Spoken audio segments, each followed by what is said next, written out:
People who know him are here today because they didn't want to miss this. And people who don't know him, be glad you're here today. You might know him as a co-founder of RISE Kombucha and Crudescence. He's also a partner in Edo Capital, invests in smart, connected wellness companies. Please, warm welcome for Julian Giacomelli. Thank you for doing a little hug here, and I'm sure we'll hug it out.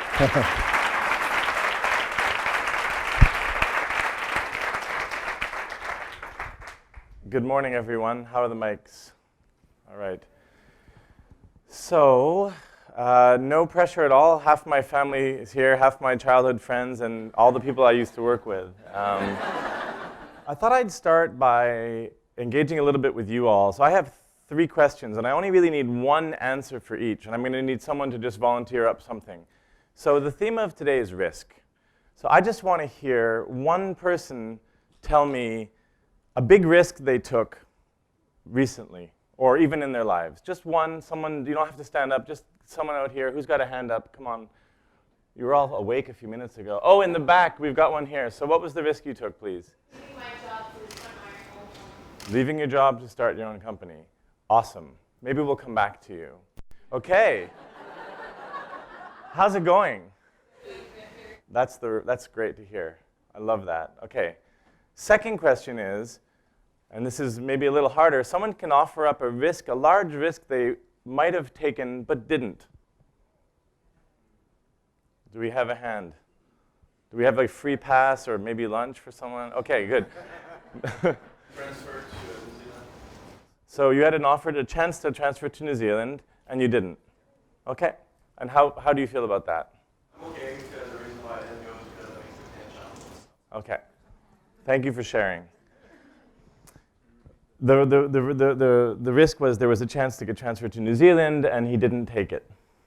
He didn't take the transfer. So the last question I want to offer is, can someone here please share with us a risk that they're thinking about taking, but haven't necessarily made their decision? You, sir. I want to quit my job and take like a full year to travel the world. Okay, you want to quit your job and take a full year to travel the world. Okay, wonderful. Maybe we'll come back to that as well. So really, what I'd like to do for this talk is to share with you, a few segments of my life over the last roughly 20 years or so, and see if we can't pull it into the theme of risk. How does that sound? Interesting? All right. Okay, cool. So roll back the tapes to around the mid-90s. I'm a Montrealer, as was said. I was one of those rare birds that was an Anglo and born here and stayed. I was gifted or cursed with a kind of equal left brain, right brain thing. I was one of the only guys in high school that had to negotiate with my headmaster to be able to take advanced physics and poetry because they were at the same time.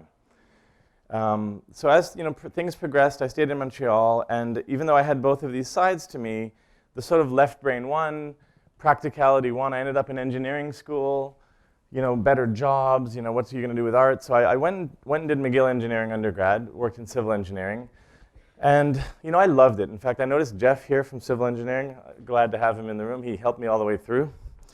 Getting towards the end of the degree, I jumped into the first job that I could. I was working actually in a problem that we didn't really do very well on because we were fixing potholes. And there's this bridge going to the South Shore called the Champlain Bridge. I actually spent a whole summer with an inspection team figuring out which of the concrete beams in the middle section, or no, not in the middle section, that's steel, which of the concrete beams were in the best shape or the worst shape. I stopped using the Champlain Bridge about 20 years ago. And lo and behold, we now realize it actually needs to be replaced. So the point of this was that I was getting to a place where the work that was in front of me as an engineer in Quebec was not particularly compelling. I was a builder. I wanted to go and do things that were, build new things rather than just fix old that were broken. The only prospects that I could find for such interesting work took me to amazing places like James Bay, or at that time, there was a little project in China, the Three Rivers Gorges, that would have been interesting. And it just didn't feel like my thing. So I was like, okay, time to go back to grad school. Okay, and I had a couple of possibilities. I looked at a master's in engineering, and I didn't understand what the professor had written that I would be doing for a few years, so I ruled that out. And I went back to my heart and said, wow, you know, architecture seems like something that I could really do. It was this mix of arts and science. And then there was obviously the prospect of an MBA school, which was kind of traditional. And I went and visited architecture school, one in California that I really liked called SciArc, and I actually got afraid of the artists in the room. So I ruled that out and then sort of said, okay, I got two choices for grad school in terms of MBA. I could stick with a local MBA. Ivy in Western is a great school, McGill. And I also found about this place in France called INSEAD. I don't know if anyone here has heard of INSEAD, maybe Maud, who went there in the front row.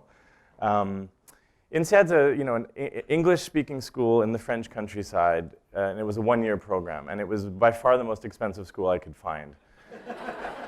I would have to borrow more money than I'd almost ever, not made, but saved, certainly.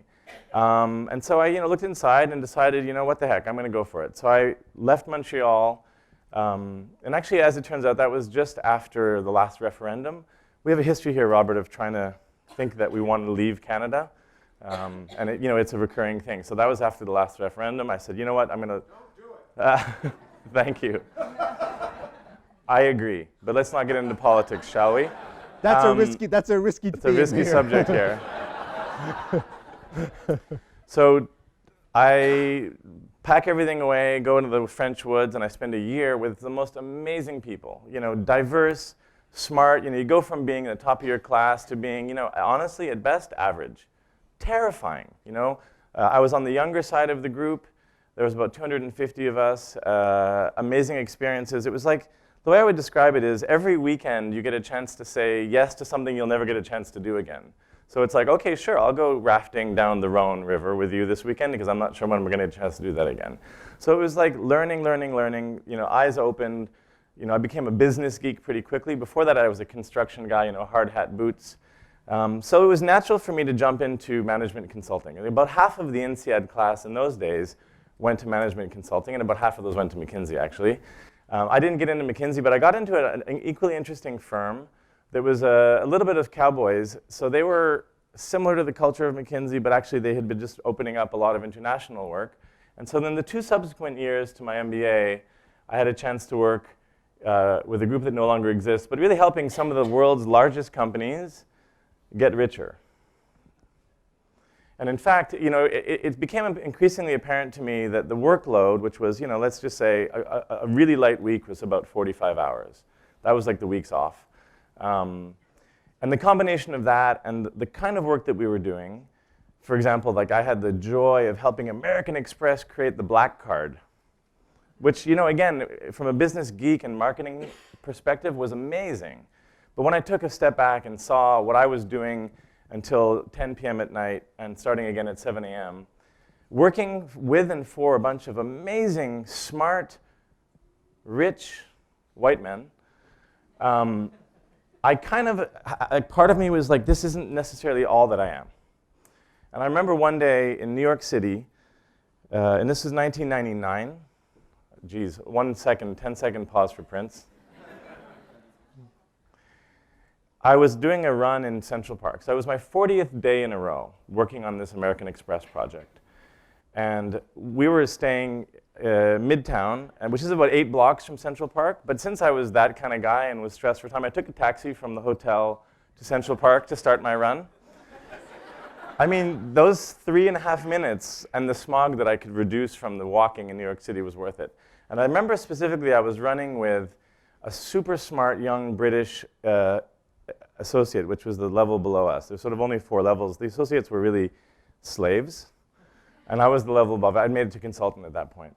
And we were running around the beautiful reservoir in the middle of Central Park, in the northern side of the park. The sun is rising. It's about 7:15 a.m. There's a beautiful reflection on a few buildings. And I had a moment, and I was like, okay, there might have been angels and sirens, and I don't know, but I had to stop. And I said to Tim, you continue the run. I'll see you at the office in like 8.5 minutes. And I stopped there, and I was like, okay, this is another one of these points. I don't think this is for me. I'm not in the right place. I'm not really taking care of myself. There was a bit of partying going on. There was a lot of hard work. there was a balance, but it was, I was heading for some kind of crash. And at that moment, I made the resolve to move on. And the choices that I was facing at that point were, I was being offered the promotion in the consulting company. So that's like going from, and I'm giving you numbers because risk sometimes relates to money. This is 1999. This is going from a $250,000 job to the next chunk up. So I don't know what it was. I never got the offer. Or this was also 1999. It was the first dot-com bubble. I don't know if any of you remember. It was kind of harrowing. And in fact, if you were even, had a couple of letters at the end of your name, like MBA, you were getting offers to like, come and run our company, VP this, VP that. So it was like, okay, I could join a dot-com startup as a VP ops or something. I could go and get a middle manager job in this great consulting firm. And what I decided to do was put on a backpack, wind everything down, and go traveling for a year.